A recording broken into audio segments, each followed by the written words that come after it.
Amigos queridos, Jesus, Mestre amado, em seu nome, Senhor, às primeiras horas da manhã desse dia, embalados pela natureza que nos agasalha em seu vigor e esplendor, buscamos-te a presença, Senhor, para te sentir manifestado nas páginas vivas do seu Evangelho de amor. Acolha-nos nesta hora, Senhor, em seu aprisco de amor, nas doçurosas vibrações que nos enternecem, nos acalentam e nos dão a oportunidade de sermos espíritos melhores a cada dia.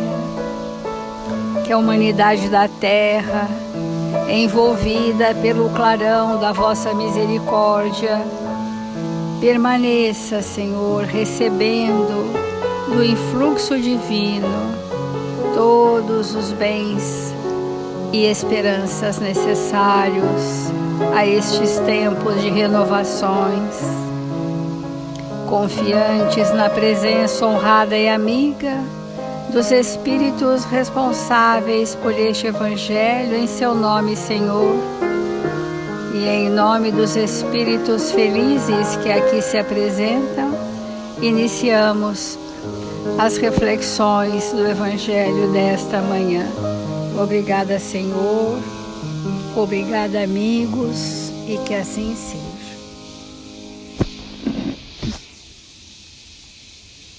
Do capítulo 7, Bem-aventurados os pobres de espírito. O que é preciso entender por pobres de espírito?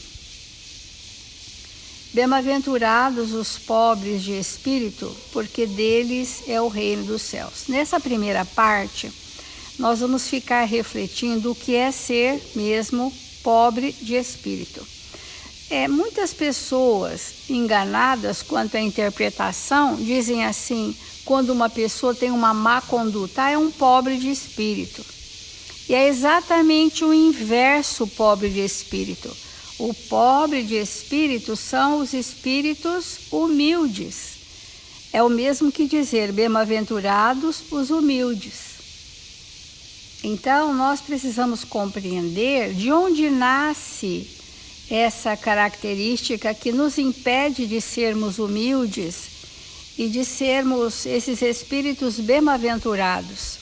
Então, nessa primeira reflexão é o que é preciso entender por pobres de espírito. A incredulidade se divertiu com essa máxima. Bem-aventurados os pobres de espírito ou os humildes, como com outras coisas sem a compreender. Pobres de espírito, Jesus não entende os homens desprovidos de inteligência. Ao contrário, mas os humildes. Ele disse que o reino dos céus é deles e não dos orgulhosos. Ou seja, o contraponto da humildade é o orgulho. Então, é diferente do egoísmo, que também compõe, mas muito mais, o orgulho. É acreditar-se ser melhor do que se é, saber mais do que se sabe. É acreditar-se melhor em várias áreas da vida do que outras pessoas. Esse grau de, vamos dizer assim, interpretação confusa da realidade é próprio de espíritos que nada sabem sobre si. Não sabendo sobre si, nada sabem sobre Deus. Porque Jesus nos disse que o homem de bem é que sente melhor a paternidade divina. Então, quanto mais humildes e mais homens de bem, pessoas do bem formos, mais aceitaremos a grandeza do amor de Deus que se manifesta em nós através de leis. Agora, Se nada sabemos sobre nós, nós ficamos autorreferentes, nós nos sentimos o padrão. E todos aqueles que não são idênticos são descartados. E também não reconhece a grandeza de nenhuma pessoa acima de si. Então, Jesus não entende os homens desprovidos de inteligência, mas os humildes. Ele disse que o reino dos céus é deles e não dos orgulhosos. Todo esse capítulo vai falar do orgulho, né? Os homens de ciência e de espírito, segundo o mundo, têm geralmente tão alta consideração de si mesmos e de sua superioridade que olham as coisas divinas como indignas. Olha o grau de perturbação, né? Olham as coisas divinas como indignas de sua atenção. Seus olhares concentrados sobre sua pessoa não podem se elevar até Deus. Uma coisa muito interessante do orgulho é que não há horizontes. Olha que interessante, não há horizontes, porque o espírito fica centrado em si mesmo. Então não existe o outro, não existe horizonte, existe aquilo que ele ambiciosamente quer realizar para ter uma recompensa na vaidade e no orgulho. Então isso é importante a gente entender nesse primeiro item qual é a dinâmica, porque depois ele vai falar sobre as necessidades, né? Essa tendência de se crer acima de tudo que não os leva senão, muito frequentemente, a negar o que, estando-lhes acima, poderia rebaixá-los. Então, qual a dificuldade de reconhecer o que é melhor, o que é maior, o que está mais à frente? Olha só, é reconhecer que alguém poderia rebaixá-lo. Se houver alguém superior a si, eu estou rebaixado. Vocês concordam que isso é uma grande patologia, né? É uma enfermidade do pensamento? Esse ainda traço que nos é muito característico. Então, não posso reconhecer que você é superior a mim, porque isso me rebaixaria. Isso no trabalho de equipe é muito difícil, porque numa equipe, seja nos trabalhos da casa espírita, seja no trabalho profissional, outras searas, num trabalho em equipe, todos têm o seu valor e a sua cota de contribuição. Mas para aqueles que estão ainda sentindo que qualquer pessoa os ameaça, ele então rebaixa os demais para se engrandecer. Esse é o mecanismo, né? Então, estando-lhe frequentemente a negar o que estando-lhes acima, poderia rebaixá-los e a negar mesmo a divindade, ou, se consentem em admiti-la, contestam-lhe um dos seus mais belos atributos, sua ação providencial sobre as coisas desse mundo, persuadidos de que só eles bastam para bem governá-lo. O planeta Terra, por muito tempo, foi maciçamente dirigido por espíritos com esse perfil, que são os grandes poderios, né? Os grandes impérios, as imposições, né? O totalitarismo absoluto, a ausência de liberdade de expressão. Então, ainda hoje, nós temos muitos pontos no planeta em que isso acontece, essa subjugação de consciências. E o espírito inoperante no bem, que traz o pensamento mais ocioso e acomodado, fortalece que essas pessoas as dirijam, porque é bastante cômodo não pensar, não fazer, não questionar, não refletir, que não é humildade. É isso que nós vamos fazer a diferença.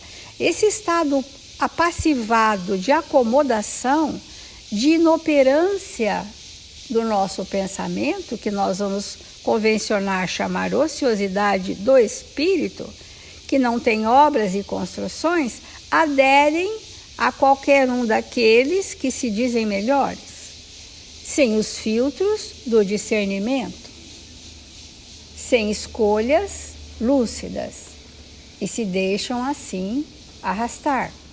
Então, eu queria começar um trecho para a gente ir compondo devagar esse pensamento, né? É desse livro O Evangelho por Emmanuel, segundo Mateus, na lição Humildade do Coração. Porque não é da posição social, não é da inteligência, não é da hierarquia profissional, não é disso que Jesus está dizendo. É humildade de coração. Nesse passo, porém, não vemos Jesus contra os tesouros culturais da humanidade, absolutamente. Isso é um grande incentivo, mas sim exaltando a humildade do coração, que a gente poderia dizer dos sentimentos. O Mestre recordava-nos no capítulo das Bem-aventuranças que é preciso trazer a mente descerrada à luz da vida. Quanto não é simples nós abrirmos a mente para a recepção da luz divina se nós estamos com o véu da ignorância, se nós estamos obscurecidos pela expressão da nossa personalidade doentia no orgulho.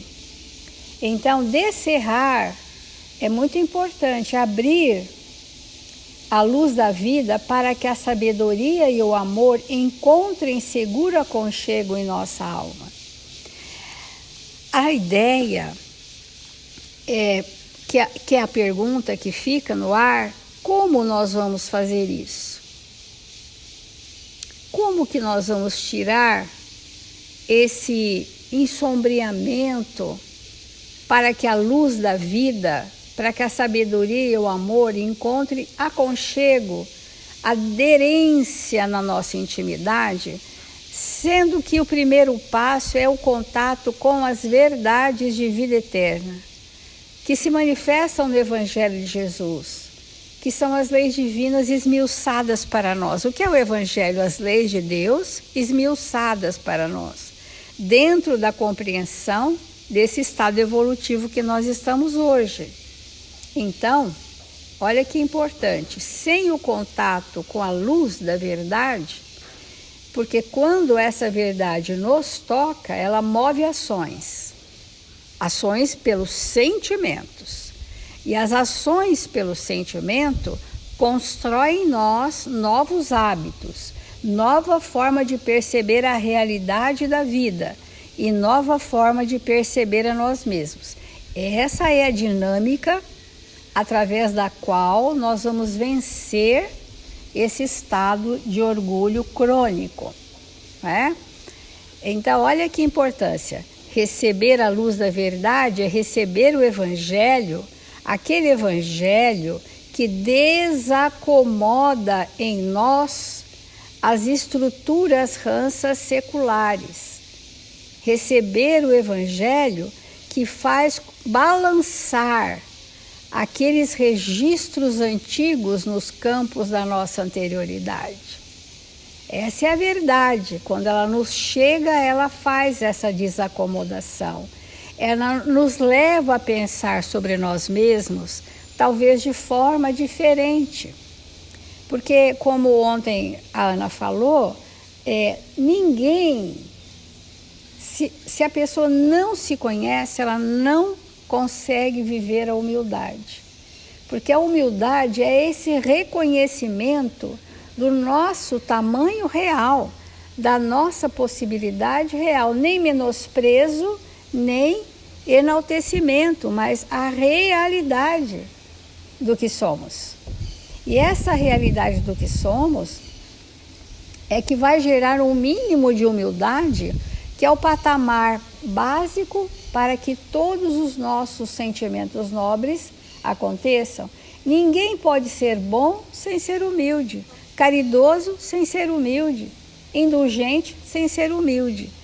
Então, sendo a humildade nas bem-aventuranças, né, que Jesus disse, bem-aventurados os humildes ou pobres de espírito, é o patamar que nós precisamos caminhar seriamente para chegarmos a essa compreensão. Então, os espíritos estão dizendo, a sabedoria e o amor não os penetram porque a mente está cerrada, está fechada pelos véus escuros de achar-se superior ou melhor que alguém. Olha que interessante. Para quebrar essas amarras, vamos dizer, esses anteparos, melhor dizendo, né, esses tamponamentos da nossa lucidez, nós precisamos de abalos. O Evangelho de Jesus precisa trazer profunda desacomodação do ranço milenar de recebermos a palavra de Jesus da mesma forma que sempre fomos. Ouvimos, decoramos, proclamamos, sem nos envolver. E esse é o nosso momento, né? Vamos continuando. Nós,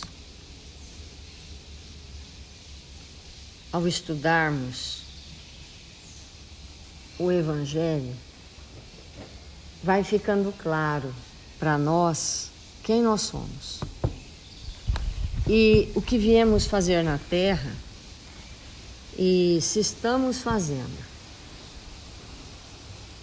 Porque sem o estudo do Evangelho, nós ficamos confundidos do porquê estamos aqui. Então, nesse momento que nós estamos adentrando nesse estudo das bem-aventuranças, em que vai tratar sobre o orgulho, nós precisamos definitivamente compreender que o orgulhoso não sabe quem ele é. Ele só é orgulhoso porque, de verdade, ele não sabe nada ou quase nada sobre ele. Então, se nós observarmos a nós mesmos, ou alguém, porque sempre a gente consegue enxergar o orgulho no outro, a gente vai perceber exatamente isso. O espírito que não aprendeu nada ou quase nada sobre si. E como a Célia colocou, não sabendo quem ele é, ele precisa diminuir o outro, muitas vezes, para poder sobreviver. Então, nós trouxemos um texto do irmão Jacó. Esse livro já foi lido muitas vezes aqui na nossa casa, por todos nós. E como que é a história dele? Era um espírito que fazia muita caridade. Um espírito verdadeiramente preocupado de oferecer para o outro o que ele tinha. E até hoje, há muitas obras, principalmente no Rio de Janeiro, que são beneficiadas pelo trabalho dele. E ele era um espírita, frequentava reunião espírita, doutrinava espíritos obsessores, era alguém extremamente correto. aos nossos olhos, de quem observava na família, no trabalho, era um homem de bem. E não que não fosse. Mas quando ele chega no mundo espiritual, ele leva uma surpresa, porque ele vai ser socorrido por amigos espirituais queridos ao seu coração, entre eles Bezerra de Menezes. E depois, quando ele chega na colônia onde ele vai ficar, ele encontra outros amigos e todo mundo tinha um aro luminoso. Todo mundo tinha sua própria luz. E onde andava, deixava o rastro. E ele acha aquilo magnífico, até o momento que ele olha para ele e vê que ele é apagado. E aí então ele questiona: o que será que eu fiz na terra que eu não me iluminei? Ou deixei de fazer? E o ponto era o orgulho.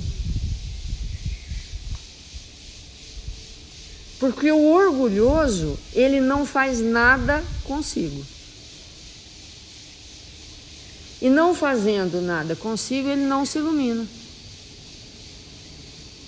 Não se iluminando, ele tem medo de viver, ele tem medo de morrer, ele tem pânico de quase tudo. Então,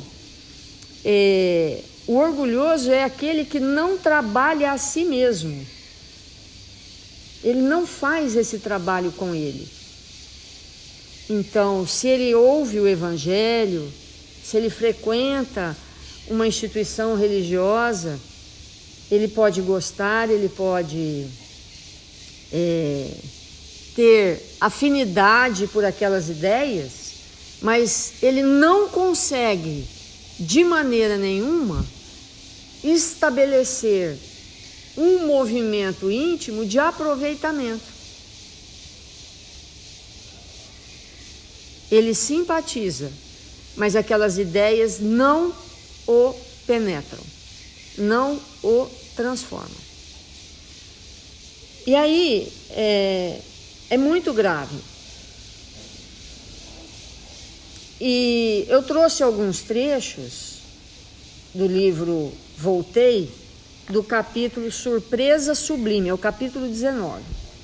Então ele começa com uma frase assim: aprender será sempre valioso trabalho para o coração. Olha a importância disso. Quando que eu sei que o que eu estou aprendendo tem uma repercussão íntima em mim, no espírito que eu sei? Quando em coração, eu me torno melhor. Eu critico menos, eu exijo menos, eu agrido menos, eu quero aparecer menos. É assim que a gente percebe.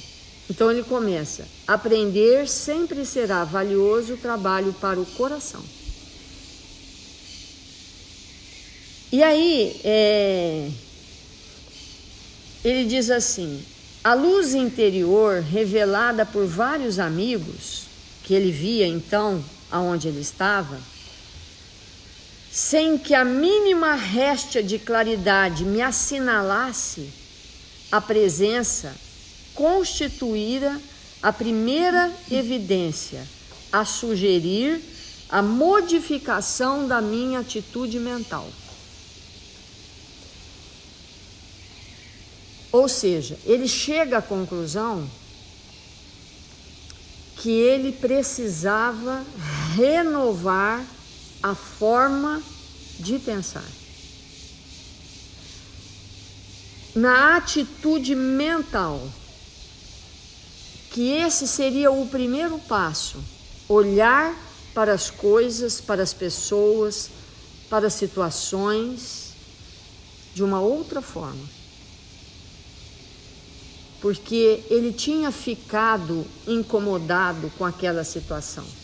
E ali, honestamente, não era um incômodo por conta dele se sentir menos.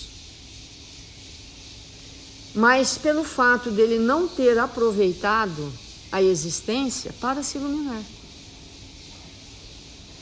Ele não sentia um mal-estar porque os outros estavam brilhando, porque ele tinha profunda consideração por aqueles espíritos. Ele sentiu uma dor no coração de ser apagado. Porque o espírito que desencarna sem luz própria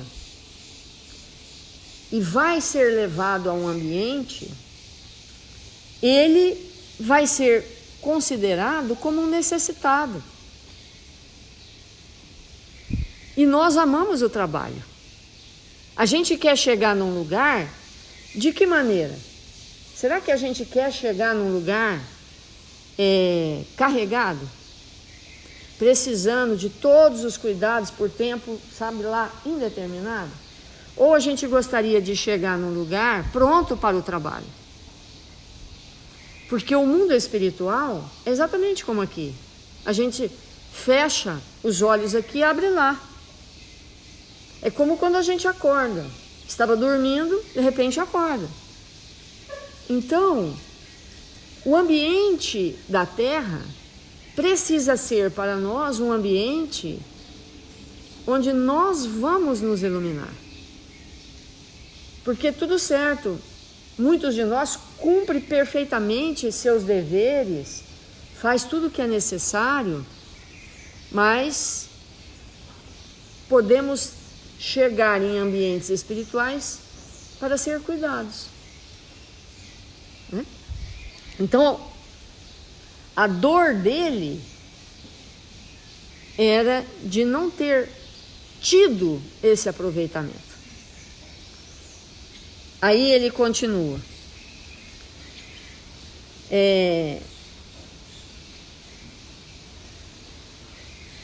Meu impulso quando ele chega nesse lugar, ele pensa assim: o meu impulso de disputar qualquer tarefa enobrecedora,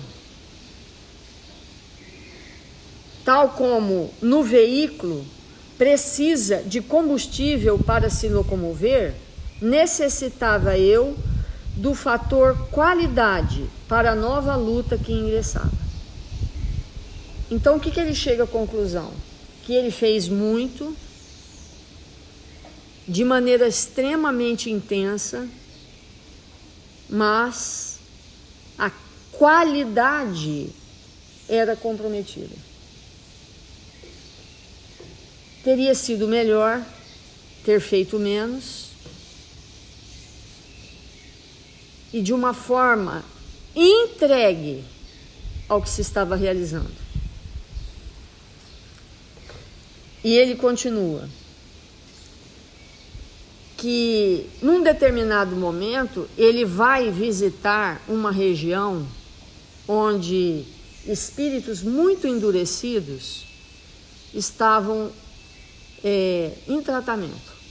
E quando ele chega nessa região, ele é reconhecido por muitos espíritos que tinham estado com ele na Terra nas reuniões mediúnicas, obsessores que ele tinha escutado, orientado, tentado, entre milhões de aspas, doutrinar. Isso é um tema muito antigo e até inapropriado. E esses espíritos começam a falar impropério para ele. Aí que é o ponto, e a gente nem vai ler mais, porque o que eu gostaria de falar é algo assim. O que é que ele sente naquele momento em que os obsessores começam a dizer quem ele é? Vamos perguntar para nós mesmos.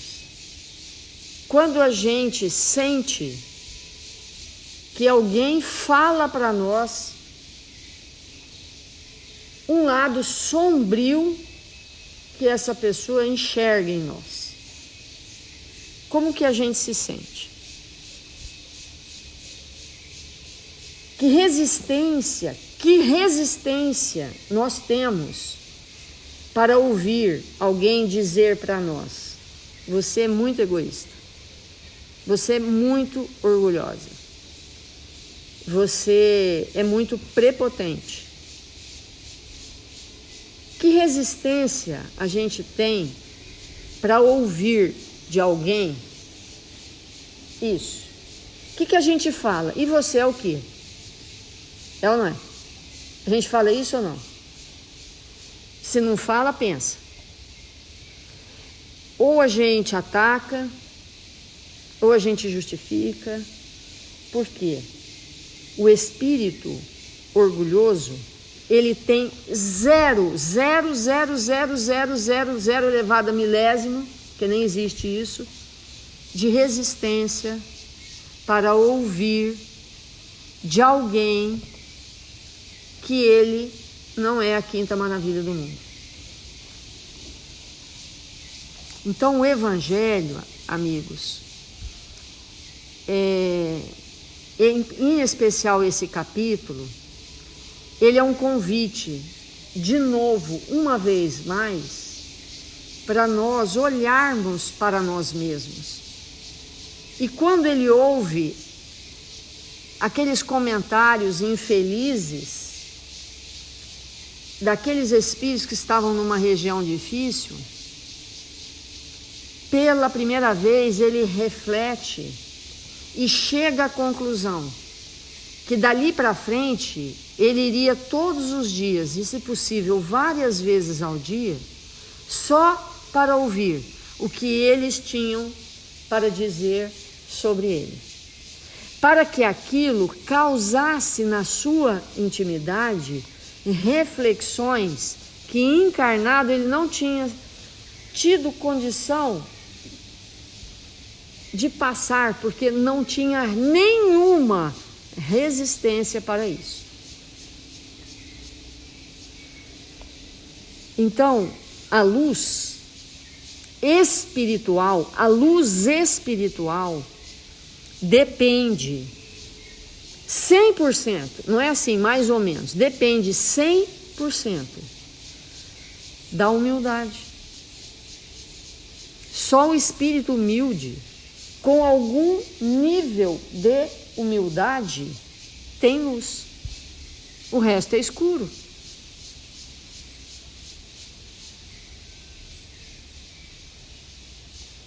Então, se nós não aproveitarmos a existência para instalar na nossa intimidade a humildade, nós vamos chegar no mundo espiritual como necessitados. Quando ele chega, qual que é o primeiro impulso dele? Disputar um lugar para ele trabalhar. Primeiro impulso. Aí quando ele desce e vai ter com os amigos diferentes, ele muda de ideia. Não, peraí. Não quero nada não, gente. Esquece. Deixa eu ir lá com os necessitados tanto quanto eu mesmo. Eu estou precisando é disso. Né? Então, amigos, esse capítulo do Evangelho é fundamental. Porque vamos morrer. Mas podemos desencarnar em melhores condições espirituais. Então, vamos refletir sobre isso e amanhã continuamos. Fazer a prece.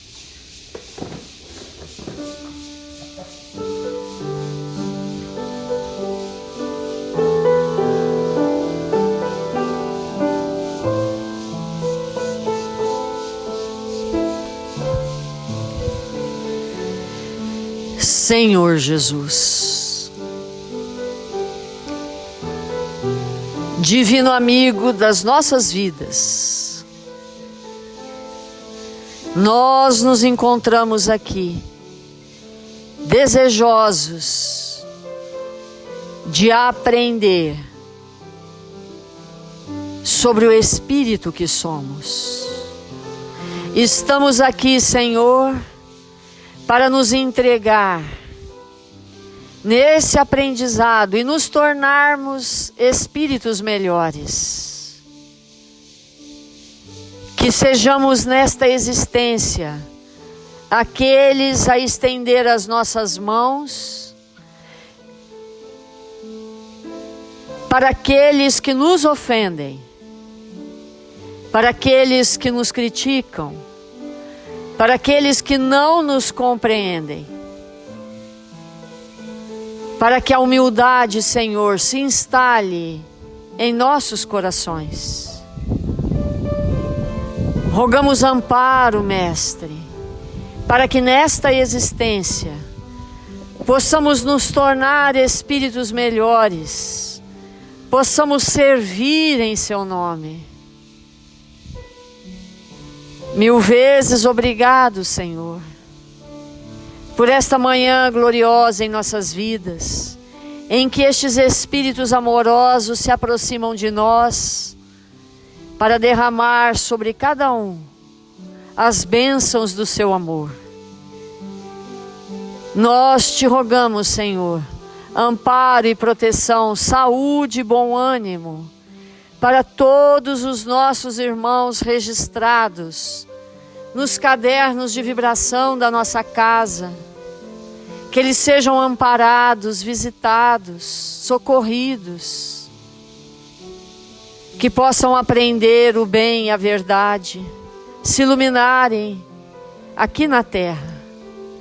E nós outros, Senhor, que recebemos a feliz oportunidade de nascer no Brasil, na pátria do Cruzeiro, na pátria do Evangelho, toma as nossas mãos, nossos corações e opera no bem, Senhor, através de nós.